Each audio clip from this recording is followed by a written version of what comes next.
Morning, hunters. I want to take a minute to personally thank you for tuning in to Raymond's Handy Hunting Hints. Today's topic we're going to talk about is the number 2 concern in elk hunting. More specifically, doing number 2 while elk hunting. Now there's a lot of different methods. You can use the old lean your back up against a tree, in which case you're going to get your back just tore up, and you're probably going to get your brand new $300 boots wet and muddy, shall we say. Another method is to hang it over a deadfall pine tree. Now you get up over 10,000 feet, they're everywhere. Any elk hunter can tell you that. The problem with that method is that there are about 2 spikes about this long every square inch of that deadfall pine tree. Broken limbs, broken branches. You get through, you get buckled back up, go back and sit in your camp chair, and you ram a pine spike about ½ an inch up your taint. I don't care how long you've been hunting with these guys, they're not going to help you pull that out of your taint. They will, however, remind you of it for the next 25 years or so. Now they make a few products. One of them utilizes a bucket like this, 5-gallon bucket. Nice and compact, lightweight. Put a liner in it, and then it's got a lid for it and everything. The only thing that's really wrong with it is 2 words: morning wood. Use your imagination.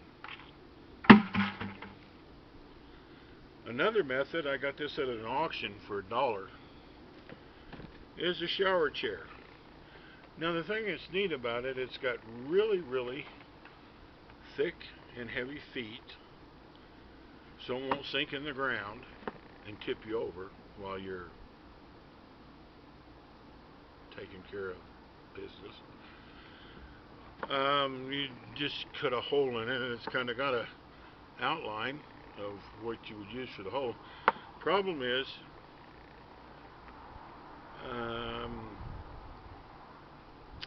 it's got no front splash on it. Okay, so the back of your pants and your brand new boots are going to get wet, and if you had the jalapeno chili last night, they're going to get more than wet. Okay, so this doesn't always work either. This is my own invention here, designed and built right here in the studio in the fabrication lot here in my backyard, and aptly named Sir Craps-A-Lot. Okay, notice that we have the elongated hole, elongated seat, nice and neat. You get done, you close it up, and you don't have to look at it.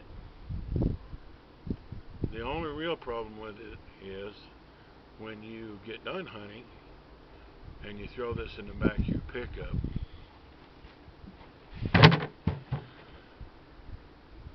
you've got what could loosely be called a pile there. Now little Johnny Tenderfoot comes through the woods, say 3 to 5 days after you left, and finds a huge pile of bear scat. Okay, and he does the same thing, and I know that you've done it too. He picks up a piece and crumbles it in his fingers, and he probably even smells it to see how fresh it is. So he sets up his tree stand and he sits over the scat pile for 5 days because his mommy told him, "Yes, son, Bears do shit in the woods, but she forgot to tell him that when they do, they don't use Charmin. So in order to prevent that, you want to put a liner down. And it just so happens I have this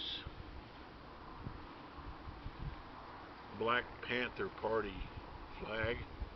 And I was told that Obama himself took this down and draped it over Cecil's dead body in Africa.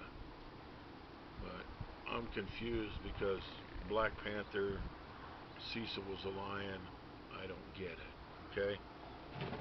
Put a liner down. There you go. At the end of your hunting season, you throw this back in your truck, fold the edges of the liner over, set it on fire so little Johnny Tenderfoot won't spend the next week sitting over a pile of stuff.